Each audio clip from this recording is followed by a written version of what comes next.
మీ పిల్లలకు చదువుతో పాటు ఎక్స్ట్రా కరిక్యులం లోక జ్ఞానాన్ని నేర్పిస్తుంది ఫ్యూచర్ స్పార్క్ ఇంటర్నేషనల్ స్కూల్. నమస్తే రమగారు. నమస్తే జయ. శ్రీరామనవమి శుభాకాంక్షలు అండి. నీకు కూడా జయ. సుమన్ టీవీ ప్రేక్షకులందరికీ శ్రీరామనవమి శుభాకాంక్షలు. మనం ప్రతి సంవత్సరం మాట్లాడుకుంటాము అంగరంగ వైభవంగా ప్రతి వీధిలోనూ, అంటే ప్రతి గ్రామంలో రామాలయం అనేది ఖచ్చితంగా ఉంటుంది కదా రమగారు. ఏ దేవాలయం ఉన్నా లేకున్నా రామాలయం అంటే కనీసం రామభజన మందిరమైన ఉంటుంది. భారతదేశంలో రామ మందిరం లేని ఊరే లేదు. అవును, చాలా బాగా జరుగుతుందండి. పెళ్లి వేడుకలు అంగరంగ వైభవంగా చేస్తారు, చక్కగా పందిళ్ళు వేస్తారు. ఇక భద్రాచలంలో అయితే చెప్పనక్కర్లేదు. ఎప్పుడైనా వెళ్ళారా రమ్మగారు కళ్యాణానికి? వెళ్ళలేదు జయ. చాలా చిన్నప్పటి నుంచి రేడియో కామెంటరీ వింటాం అలవాటు మాకు.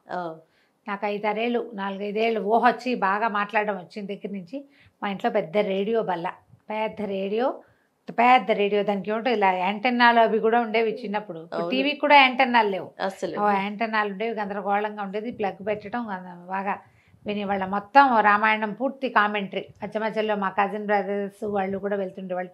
మా కాలేజీ విద్యార్థులు, మా దువ్వూరు తాతగారు, ఉషశ్రీ గారిది, అలా ఎంతమందిదో వింటుండేవాళ్ళం. కళ్యాణానికి మేము వెళ్ళిందేం లేదు, మా ఊళ్ళో కళ్యాణం చేసుకునేవాళ్ళం. ఓకే, మాకు సొంత ఇళ్లలో కళ్యాణం చేసుకునే అలవాటు కూడా ఉంది. అందుకని భద్రాచలానికి వెళ్ళాల. ఓకే, భగవంతుడు కూడా కళ్యాణం చేస్తారండి మీరు? ఇంట్లో కూడా కళ్యాణం చేసుకుంటాం. మాకు అదృష్టం ఏంటంటే భద్రాచలంలో ఏ చిత్రకూట మండపంలో అయితే కళ్యాణం జరుగుతుందో అది భగవత్ ప్రసాదం వల్ల. మా తాతగారే దాన్ని స్వయంగా నిర్మించారు. దాని నిర్మాణ పర్యవేక్షణ మా తాతగారే 1960sలో చిత్రకూట మండపం కట్టినప్పుడు తాతగారే అప్పుడు జీర్ణాలయ ఉద్ధరణ చేశారు కదా 60లో. అవును, నేను కూడా పుట్టలేదు, నేను పుట్టడానికి ముందే. అప్పుడు ఇది ఆ చిత్రకూట మండపం తాతగారి దగ్గరుండి కట్టించారు. ఆ మండపంలోనే మనకి కళ్యాణం జరుగుతుంది కదా. అప్పుడు వెళ్ళేవాళ్ళు, బహుశా నా చిన్నతనంలో నేను పుట్టకముందు వెళ్ళేవారు, తర్వాత కూడా వెళ్ళేవాళ్ళు అనుకుంటా. నాకు బాగా ఊహ వచ్చేసరికి తాతగారు పెద్దవారు అయిపోయారు.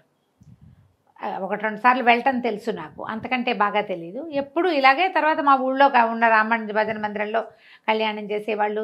చుట్టుపక్కల దేవాలయాల్లో ఉన్నాయి. ఇప్పుడు హైదరాబాద్ వచ్చేసి వివాహం అయిపోయిన తర్వాత ఇక్కడ చాలా చోట్ల మేము కళ్యాణాలు చేసుకోవటము, ఇంట్లో చేయటము. మాకు వేద పాఠశాల ఉంది కదా మా మరిది గారికి, అక్కడ కళ్యాణం చేయటం. నిరుడు కళ్యాణానికి మేమే కూర్చున్నాం పీటల మీద. అవకాశం ఉందిగా. అవునవును, కానీ పీటల మీద కూర్చోవటం అదొక అనుభూతి కదా రమ్మగారు. అదో సంతోషం, అదో ప్రత్యేకమైన అనుభూతి కదా. రాముల వారు మనకు అల్లుడైపోతాడు, సీతామహాతల్లి మనకి కూతురు అయిపోతుంది. ఎంత అద్భుతంగా ఉంటుందో. మరి పండుగ యొక్క విశిష్టత ఒక్కసారి మాట్లాడుకుందామండి. మనకి 2 యుగాల ముందున్న రాముడు మన మీద ఎలాంటి బలమైన ముద్ర వేశాడంటే అన్నిటికీ రాముడే. మనకి మంచివాడని చెప్పుకోవాలన్నా రాముడే, ధైర్యశాలని చెప్పుకోవాలన్నా రాముడే, ధర్మాత్ముడని చెప్పాలన్నా రాముడే. మంచి అన్నయ్య, మంచి నాన్న, మంచి కొడుకు, మంచి భర్త, మంచి రాజు. ఇప్పటికీ మనకి రామరాజ్యమే కావాలి. అంతటి ప్రభావవంతమైన ముద్ర వేశాడు రాముడు. మన ముందు యుగాలకి చెందినవాడు. మన ముందు యుగంలో కృష్ణుడు ఉన్నాడు, అంతకుముందు యుగంలో ఉన్నవాడు శ్రీరాముడు. అంత అద్భుతమైన ముద్ర వేసిన రాముడికి పుట్టినరోజు జరుపుకుంటాం. భారతదేశం అంతా పుట్టినరోజు జరిపితే తెలుగునాట మాత్రం పెళ్లి రోజు కూడా జరుపుకుంటాం. అవును, అయితే ముందు కాలంలో లేదు, కానీ కంచర్ల గోపన్ గారు, రామదాస్ గారు ప్రవేశపెట్టిందే కళ్యాణోత్సవం. సీతారాముల కళ్యాణం జరిగింది నవమి నాడు కాదు, కానీ ఆయన వివాహం కూడా అభిజిత్ లగ్నంలో జరిగిందనే చెప్పబడుతుందట. అంచేత ఏ అభిజిత్ లగ్నంలో ఆయన జన్మించాడో అదే లగ్నంలో వివాహం కూడా చేయటం కోసం ఇట్లా మధ్యాహ్నం పూట కొంచెం లేటుగా మొదలు పెడతారు కదా. ఊరూరా కళ్యాణ మండపాలు వెలుస్తాయి. మనకు తెలుగునాట అంతా ప్రత్యేకంగా కనపడుతుంది. రామ అనే 2 అక్షరాలు అత్యంత సులువుగా పలకగలిగేవి, మనని తరింపజేసేస్తాయి. పెద్దదైన నారాయణ మంత్రాన్ని లేదా ఉపదేశం అవసరమైనటువంటి పంచాక్షరినో కాకుండా ఎవరైనా కేవలంగా రామనామం చేసుకో అని నేను నీకు చెప్పచ్చు. నేను అధికారిని చెప్పడానికి అధికారం నాకు లేకపోవచ్చు, పుచ్చుకునే అధికారం నీకు లేకపోవచ్చు. కానీ అయినా కూడా రామ మంత్రాన్ని ఎవరైనా ఎవరికైనా తేలికగా ఉపదేశించవచ్చు. తారక మంత్రాన్ని గురుముఖత తీసుకునే అద్భుతమైన వ్యవహారం కూడా ఉన్నప్పటికీ కేవలంగా రోజు రామనామం చెప్పుకో అని మామూలుగా ఎవరైనా ఎవరితోటైనా చెప్పేసేయచ్చు. అది అంత అద్భుతమైన ఫలితాన్ని కూడా ఇస్తుంది. మామూలుగా మంత్రోపదేశం, మంత్రం అంటే అది చాలా ప్రభావవంతమైనది, బలమైనది, ప్రత్యేకమైనది. కొంత నియమం, నిష్ఠ కావలసినవి. విధానము, గురువుకో విధానం, వారి విధానాన్ని మనం పాటించాలి, నియమాలు ఉంటాయి. ఆ నియమం లేకుండా మనని తరింపజేయటానికే రామనామం ఉంది, రాముడున్నాడు. బా అలాగే ఉంటాడు. ఇప్పుడు ఈ కథల్లో మనం చెప్పుకునే కథల్లో భగవంతుడే రాముడుగా అవతరించాడు. వాల్మీకి రామాయణంలో సుస్పష్టంగా చెప్పబడుతుంది, నేను వీళ్ళ యందు అవతరిస్తాను అని ఆయన చెప్పాడు స్వయంగా బాలకాండలో. చెప్పిన తర్వాత జరిగిన పుత్రకామేష్టిలో పాయసం వచ్చింది. పుత్రకామేష్టిలో ఉన్న యజ్ఞపురుషుడు పాయసం తీసుకొచ్చి ఇచ్చాడు దశరథుడికి, ఆయన 3 భార్యలకి పంచుకోమని. ఆయన ఒక ఆవిడకి ఒక సగభాగము, రెండో ఆవిడకి పావు భాగము, మూడో ఆవిడకి 4వ భాగము, ఇట్లా చొప్పున 2 భాగాలు మధ్యలో ఆవిడకి దక్కేలాగా చేసి పంచిపెడితే, పాయసాన్నంలో అర్ధభాగంగా అంటే దశరథుని తాలూకు తపశ్శక్తిలో, తపో ఫలితంలో సగభాగంగా భగవంతుడు జన్మించాడు. కానీ ఆయన పుట్టిన నాటి నుంచి వెళ్ళిపోయే నాటి వరకు, అవతారం చాలించి నిష్క్రమించే నాటి వరకు తనని భగవంతుడుగా ఎక్కడా ఎప్పుడు ఏ సందర్భంలోనూ చెప్పుకోలేదు, భగవంతుడిగా ప్రవర్తించలేదు. ఒక అద్భుతమైనటువంటి అతిమానుషమైనటువంటి మానవుడిగానే కనిపించాడు, అలాగే ప్రవర్తించాడు. మానవులకుండే రాగద్వేషాలు అనుభవించి చూపించాడు. సీత తప్పిపోయినప్పుడు, ఆమెని ఎత్తుకెళ్ళిపోయినప్పుడు ఒక భార్య వియోగాన్ని స్పష్టంగా అనుభవించాడు ఆయన. భార్య కోసం ఎంత ప్రయత్నం చేయాలో అంతా చేశాడు. ఒక స్నేహితుడు తన్ని ఆశ్రయిస్తే అతని కోసం ఎంత మటుకు వెళ్ళాలో, స్నేహితుడి కోసం ఎంతకు తెగించాలో అంతవరకు వెళ్ళాడు. ఒకరు తనని ఆశ్రయిస్తే, విభీషణుడు ఆశ్రయించాడు, మా అన్న దుర్మార్గుడు, అతను ధర్మం తప్పాడు, నన్ను వెడలగొట్టాడంటే నాతో ఉండు, నిన్ను రాజును చేస్తానన్నాడు. ధర్మం ఎవరి పక్కనుందో వాళ్ళ పక్కనలా ఉన్నాడు. సుగ్రీవుడి దగ్గర అట్లాగే కదా ఉన్నాడు. అన్నదమ్ముల్లో ఒకరిని సంహరించి రెండో వాడిని రాజును చేయటం సాధారణంగా వింటే అది కరెక్ట్ కాదనిపిస్తుంది మనకి. కానీ ఎవరి యందు ధర్మం ఉందో వాడితోటే ఉన్నాడు. సుగ్రీవుడు ధర్మం తప్పి వాలి రాజ్యం తీసుకోలే, కానీ వాలి ధర్మం తప్పి సుగ్రీవుడి భార్యను తీసుకున్నాడు.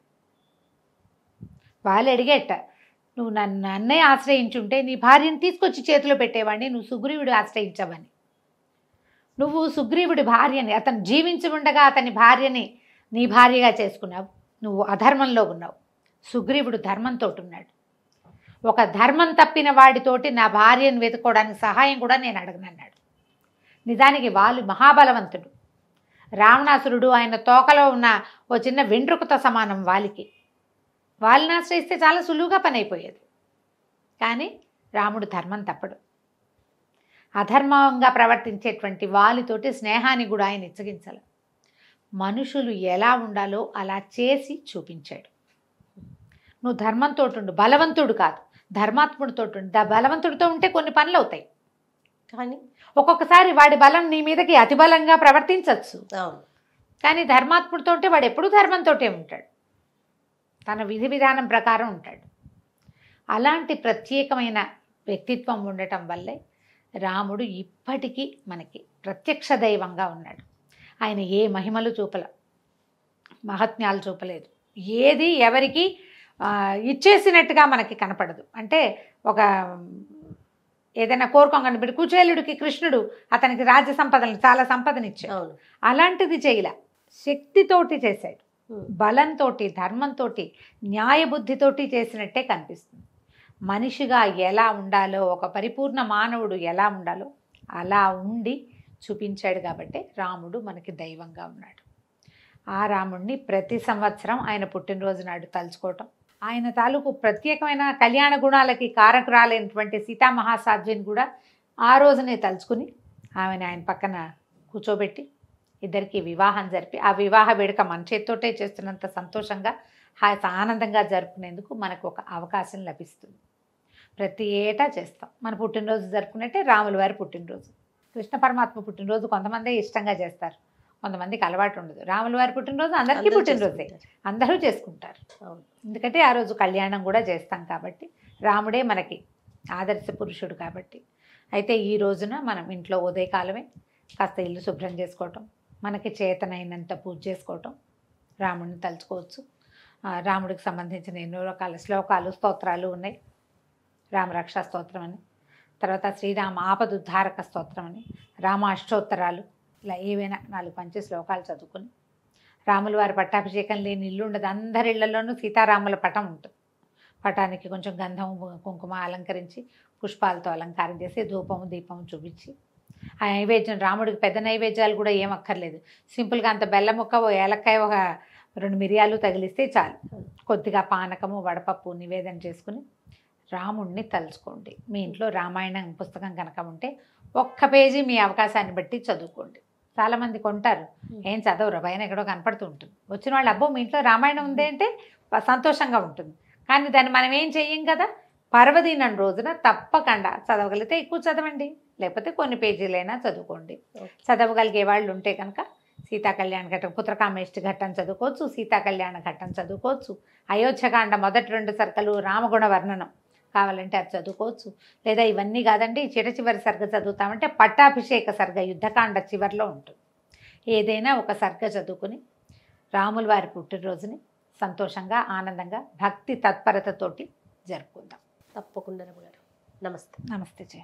సుమన్ టీవీలో మీ పర్సనల్ అండ్ బిజినెస్ ప్రమోషన్స్ కోసం కింది నెంబర్కి కాంటాక్ట్ చేయండి.